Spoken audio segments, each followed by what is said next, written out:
फर्जी दस्तावेज बनाकर जमीन हड़पने वाले सिंडिकेट से जुड़े शेखर कुशवाहा ने कमलेश कुमार ने बीयू और कांके इलाके में कई जगहों पर जमीन के फर्जी दस्तावेजों के सहारे भूमि हड़पने की जानकारी दी थी।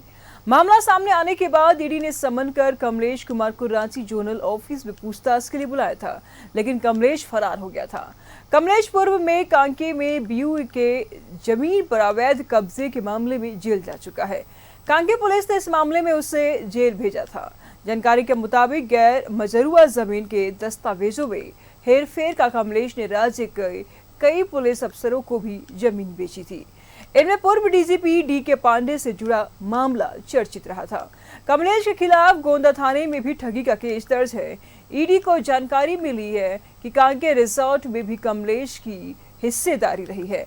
जमीन माफिया कमलेश को नेताओं और अधिकारियों का संरक्षण भी प्राप्त है और वह राज्य की प्रमुख राजनीतिक पार्टियों के नेताओं से मिलता और उनके साथ फोटो खिंचवाकर इंटरनेट मीडिया पर भी पोस्ट करता था।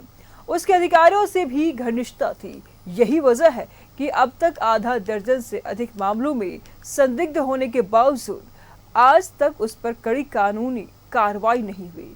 जमीन के बड़े बड़े मामलों में उसका नाम आने के बावजूद उसे भू माफिया की सूची में नहीं डाला गया और उस पर जिला बदर की कार्रवाई तक नहीं हुई। कमलेश के फेसबुक वॉल पर जेएमएम बीजेपी के वरिष्ठ नेताओं के साथ फोटो भी देखा जा सकता है। कमलेश ने कई आईएएस और आईपीएस अधिकारियों को भी जमीन बेची है।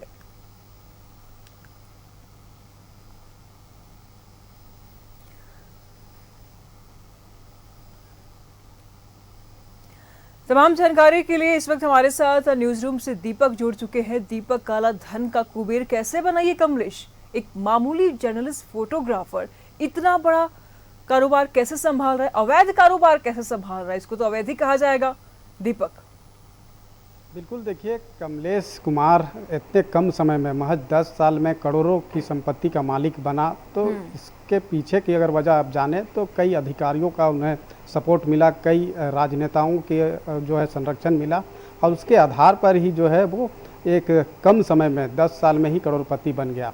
और जिस तरीके से ज़मीन फर्जीवाड़ा, ज़मीन घोटाला मामले को लेकर ईडी 2023 से ही जांच और कार्रवाई कर रही है और कई अहम ऐसी जानकारी मिल रही जिसके आधार पर जांच का दायरा भी दिनों दिन बढ़ता जा रहा है।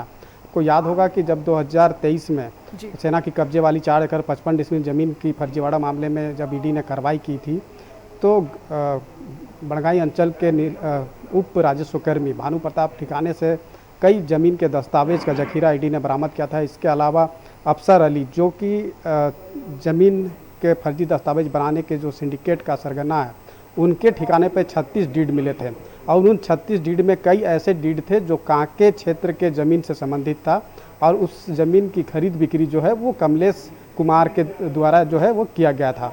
और इसके अलावा भी ज़मीन की जांच की जो दायरा है वो बढ़ता गया और जिस तरीके से बीते 14 जून को शेखर कुशवाहा को ईडी ने गिरफ्तार किया और गिरफ्तार करने के बाद रिमांड पर लेकर के उनसे पूछताछ की जा रही है।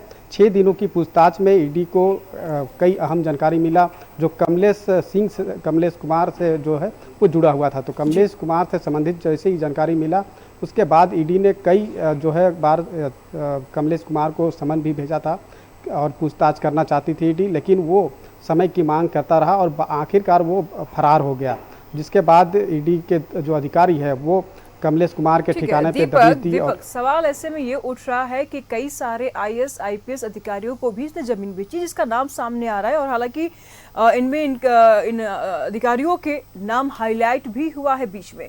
क्या इसके ऊपर भी ईडी के, इन लोगों के ऊपर भी ईडी की नजर है? जी बिल्कुल, जिस तरीके से ज़मीन की फर्जीवाड़ा की गई है, मूल दस्तावेज से छेड़छाड़ करके फर्जी दस्तावेज के आधार पर जो ज़मीन की खरीद बिक्री हुई है और कांके के इलाके में अगर कमलेश कुमार की अगर आप देखें पृष्ठभूमि को तो कांके के इलाके में सर्वाधिक ऐसे ज़मीन जो सीएनटी एक्ट के अधीन आता है उसके नेचर को बदल करके सामान्य बना करके ज़मीन की खरीद बिक्री की है और करोड़ों रुपये के जो है वो पैसा जो है वो कमाया है।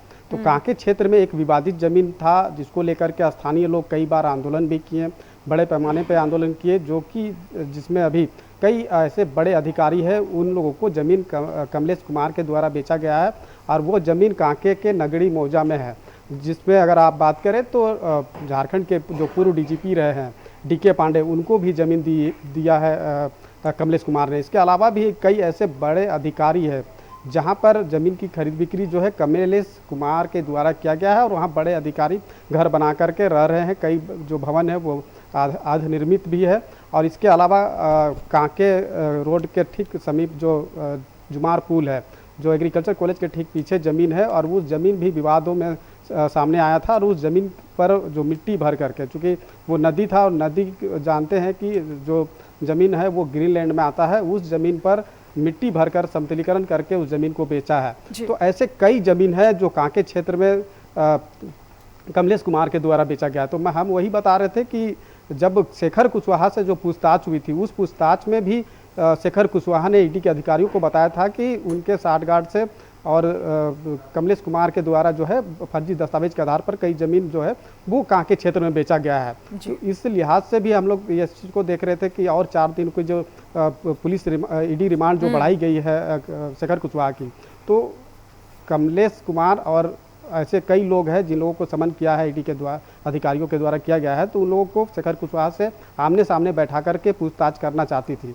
और इसी वजह से 4 दिनों की उनकी रिमांड बढ़ी है। लेकिन कमलेश कुमार जो है वो फरार चल रहे थे और ईडी कल जिस तरह से दबिश दी है, छापेमारी की है और 1 करोड़ रुपया नगद के साथ 100 कारतूस भी बरामद किया है। उसके अलावा कारतूस बरामद जो हुआ है उसको लेकर के कांके थाना के पुलिस को ये कहा गया है कि उस पर आर्म्स एक्ट के तहत जो है मामला दर्ज करें। लेकिन अब जिस तरीके से वो फरार चल रहे हैं तो बहुत दिन तक वो फरार नहीं चल पाएंगे।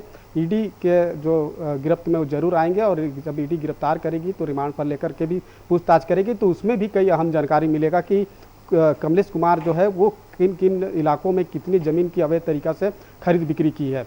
जहाँ तक रह गया सवाल कि कमलेश कुमार जो है 10 साल में ही महज करोड़ों का मालिक कैसे बन गया। उससे पहले वो फोटोग्राफी का काम करता था किसी अखबार में, लेकिन 10 साल में ही इतनी बड़ी संपत्ति का मालिक बन गया। तो इसके पीछे के अगर पृष्ठभूमि को देखें तो कई बड़े अधिकारियों से उनके अच्छी ताल्लुकात थे। कई बड़े राजनेताओं के साथ, चाहे जेएमएम, कांग्रेस, बीजेपी की बात करें तो ऐसे नेताओं के साथ भी उनका फ़ोटो जो है वो देखा गया है। तो उन लोगों का से भी उनका जो है सहयोग मिला है और इसी के आधार पर वो काफ़ी कम समय में जो है खुद संपत्ति का मालिक बन गया है, जो कि 10 साल पहले एकमात्र फोटोग्राफी का काम करता था। तो कई ऐसे जो जानकारी है ईडी को मिला है और बहुत ज़्यादा दिन तक वो ईडी के गिरफ्त से दूर नहीं रह पाएंगे। दीपक, लगातार हम आपसे अपडेट लेते रहेंगे। फिलहाल शुक्रिया आपका इन तमाम जानकारियों के लिए।